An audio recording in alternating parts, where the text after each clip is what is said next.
O agony, the wonder of pain! One must face oneself as an indelible attendee, here for the total duration, not just for the openings of time, the ins and outs, forever bound to our finite experience, with our conscious lens always processing, always aware.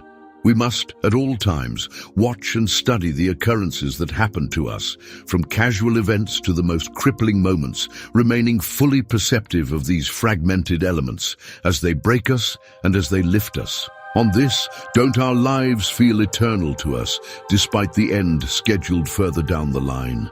The present moment is nothing more than a permanent stretch of possibility, manifesting as access to life as it happens, in preparation with our anvils and hammers. For when the sentience of meaning and strength possesses us, we go to the anvil and pound the marvel of our spirits into creation. These creations can be seen as reflections that lead us to the real nature of the human being. In simple terms, without anything else applied on the surface, this nature is that we are forced to bear everything presented to us in this world. We are endurers of the world, bearing its artistry as we transform into creators ourselves, sculpted by the duality of pain and pleasure. Whether we interpret these tribulations as good or evil, or more simply, good or bad, positive or negative, they must be met with the same approach, to bear and endure the task presented to us. The only difference lies in the appearance and identity of the good or bad, which alters our reactions, leaving us exposed in those moments when we are vulnerable to their so-called requisitions. These requisitions can take the form of restless body movements, racing thoughts, crippling headaches, chest pain from emotional suffering, or psychosomatic manifestations of deeper truths. They may also include the lingering effects of spending a day or two with a loved one, all used to develop a balanced understanding of an experience that can be conveyed socially to another. This is where fear completely limits our lives. It stops us in our bodies and makes us freeze. Fear of expressing emotional requirements and the failure to harmonize our bodies as chords to the events that have impacted us prevent us from fully expressing our bodies in their true form. Without this harmony, we risk allowing anxiety, fear, paranoia, and sickness to spread across our entire perception. How we see the world from our eyes becomes more shaded, the palette loses its color, and the subtle gestures of reality grow more intense. We have moral duties to serve our companions and friends. We have honors and responsibilities we must engage with and continually polish to renew their future arrivals. The creations we make in the moment, whether it's a decision to leave a job, end a relationship, or pursue those thoughts that inspired and motivated us, are our gifts. Interestingly, these creations, the steeples of our minds, live lives of their own. Whether we are distanced from our conscious reality or fully engaged with it, those fantasies of self-preservation, the instinct to grow, the gestures of power and love, the movements toward hope and away from darkness, all survive. If we do not see them, it is because we are not yet ready to utilize these truths of conscience in our present situation. Whether we act upon them or avoid them, whether we turn away in fear, they exist, with or without the presence of pain.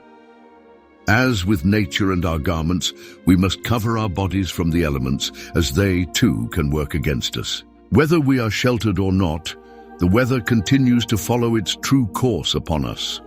In this thread, we are victims of the natural order of existence. This victimhood encompasses both the external and internal.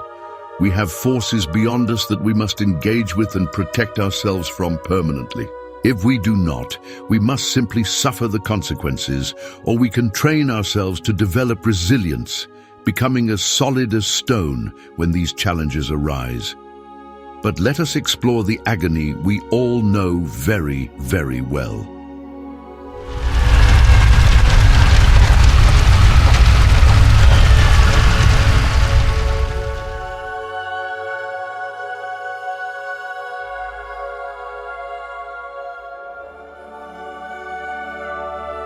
If we look at the moments in our lives when we have felt true pain, the horrific intervals of torment and devastation for various reasons, and when we look back, we observe an old, different timeline from what we experience now. This process creates a diversion from our current mode of perception, one that splits the time frames and naturally compares the two lives in the theater of that moment. Soldiers, my friends, soldiers we are. We notice that the suffering we endured often made us who we are today. This is a common phrase we apply to our suffering, and we tend to agree that after the time spent overcoming our pain, it leaves a surface that renews and enhances us, even though it may also have destroyed parts of us.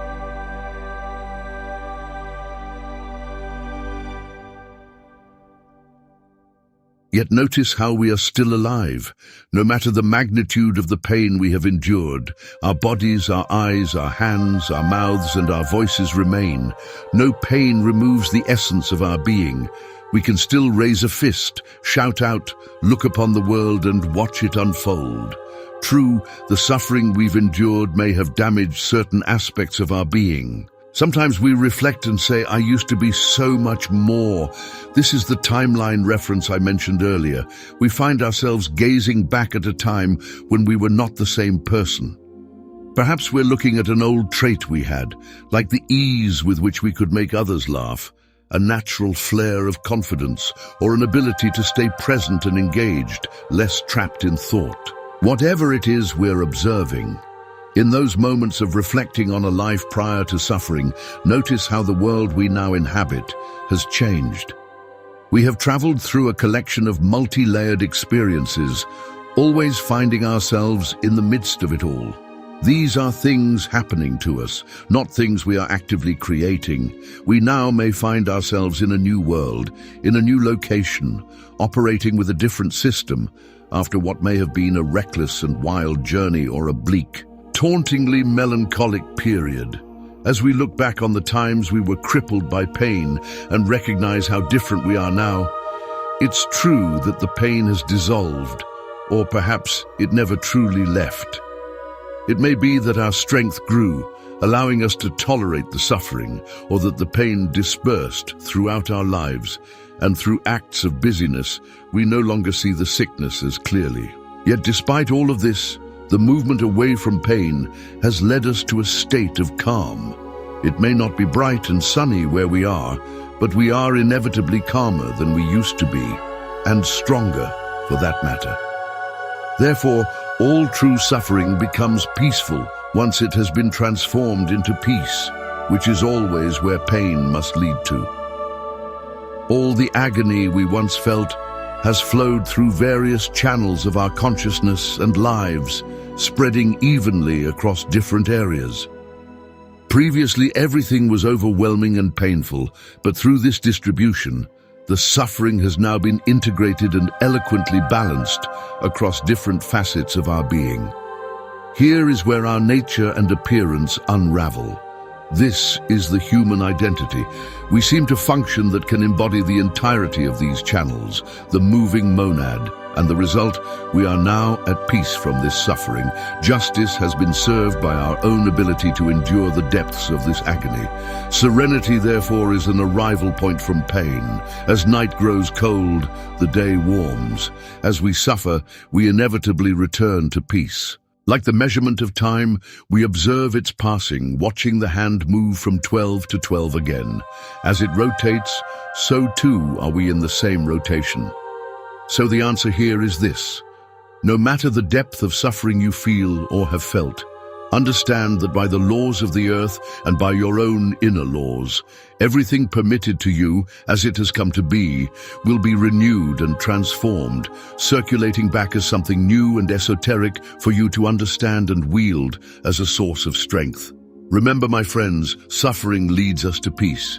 Peace leads to pain.